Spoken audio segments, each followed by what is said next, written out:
Welcome back to The Explainer. Today, we're tackling a concept that, let's be honest, can be super frustrating for a lot of folks in corporate finance: net present value, or NPV. But don't worry, we're going to strip away all that dense theoretical jargon. Instead, we're looking at exactly how business decisions are actually made with real money out there in the real world. Because, spoiler alert, NPV is literally the ultimate measure of a company's value creation. Okay, let's dive into this. Picture a guy named Harry. He's a college student, and he is just totally stumped, like pulling his hair out frustrated over his corporate finance homework. He gets how to read an income statement to find a company's profit. That's easy enough. But the assignment is asking him to evaluate a new capital project, and suddenly, the whole focus shifts to cash flows. So it begs a really fundamental question.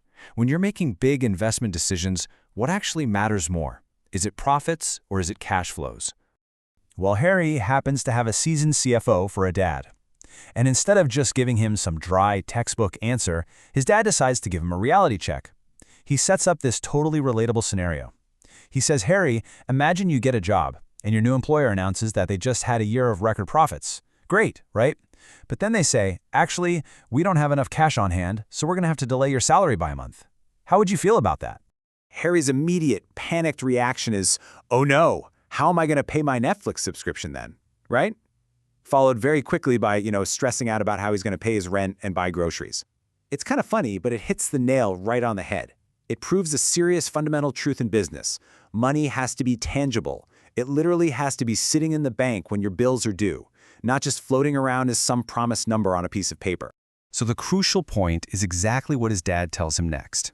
What's the use of big profits if the company can't convert them into cash? I mean, think about it. You could boast this absolutely fantastic business model, massive sales, the whole shebang. But if you don't actually have the liquidity, the actual cash, to pay your employees or your suppliers or your rent, your business is effectively paralyzed. Here's how we separate the two. Profit? That's just an accounting result. It includes a bunch of non-cash items, things like depreciation or revenue you've recognized from customers who haven't even paid you yet. Cash flow, on the other hand, is the literal physical movement of money in and out of your bank account.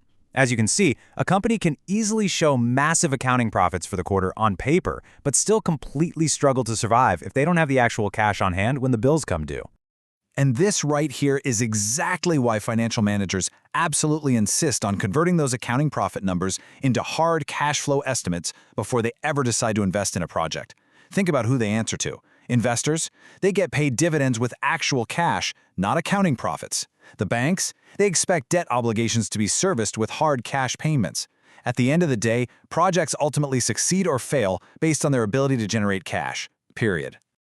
All right, taking a breath here, because this brings us to the core concept of the whole explainer: net present value, or NPV. What NPV does is measure the exact value a project creates for a company today. And it does that by comparing the present value of all those future cash inflows against the initial investment required to get started. It's pretty straightforward when you break it down. A positive NPV means the project is expected to create real, tangible value for the company. A negative one? Yeah, you're destroying value. And this brilliantly illustrates a really vital companion metric that goes hand in hand with NPV, the internal rate of return, or IRR. You can basically think of the IRR as the exact discount rate that forces a project's NPV all the way down to zero. In practical, real-world terms, it represents the expected annual percentage return that the project is going to generate. It's a fantastic tool to help judge just how financially attractive an investment really is. So how do decision makers actually use this? Well, they take that IRR and they compare it directly against the company's required rate of return, their cost of capital. If a project's IRR is higher than that required rate, boom, it's financially attractive. Go for it. But if the IRR is lower than what the company requires to operate, then the investment is simply not worthwhile, and the company should absolutely pass on the project. Now, at this point in the conversation, our student Harry is leaning hard into his skepticism. He's asking his dad, okay, but do companies actually use NPV and IRR? And it's a completely fair question. When you're transitioning from textbook theory to the messy real world, where you've got countless variables and unpredictable market dynamics, it's easy to wonder if these terms are just academic exam vocabulary. But as his CFO dad quickly explains, the answer is a resounding 100% yes. Now, you won't see exact NPV and IRR numbers for specific projects published in annual reports. Those are kept highly, highly confidential. But internally, Large organizations rely heavily on these metrics to greenlight building new factories, launching new product lines, or making massive technology investments. They are absolutely essential for capital expenditure decisions.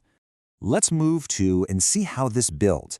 Because to really understand exactly why a positive NPV adds value, we've got to look under the hood at the time value of money. Let's say a stock is expected to grow from $40 to $50 in a year.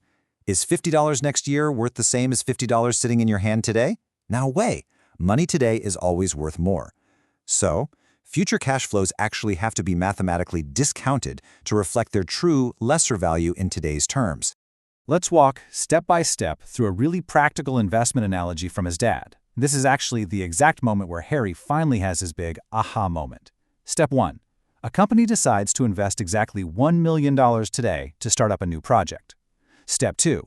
Applying that time value of money we just talked about, they calculate that the present value of all the future cash inflows from this project equals $1.2 million. Step 3. Simply subtract the $1 million initial investment from that $1.2 million present value, and you get a net present value of $0.2 million. Now, what's really interesting about this slide is that this $0.2 million, it is not just some theoretical pie-in-the-sky accounting figure. Because we already took the time to discount that future money back to today's value, that $0.2 million represents literal, actual extra wealth created for the company's investors the very second the project begins. It's tangible value added to the company above and beyond what it cost to do the project in the first place. And that, my friends, is exactly why a positive NPV is the absolute golden rule of investing.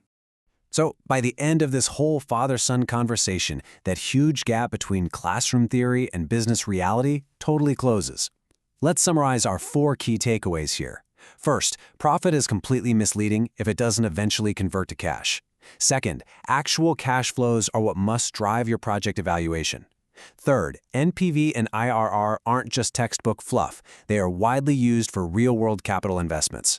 And fourth, a positive NPV means actual, literal value creation. Honestly, corporate finance is really just decision-making with real money, real timing, and real risk. So, as we wrap up today's explainer, I want to leave you with a provocative question to apply directly to your own work. Ask yourself, are you judging your business by on-paper profits or by the real cash value it creates today? Knowing the difference between the two is exactly what separates a company that merely looks good on paper from a company that actually thrives in the real world.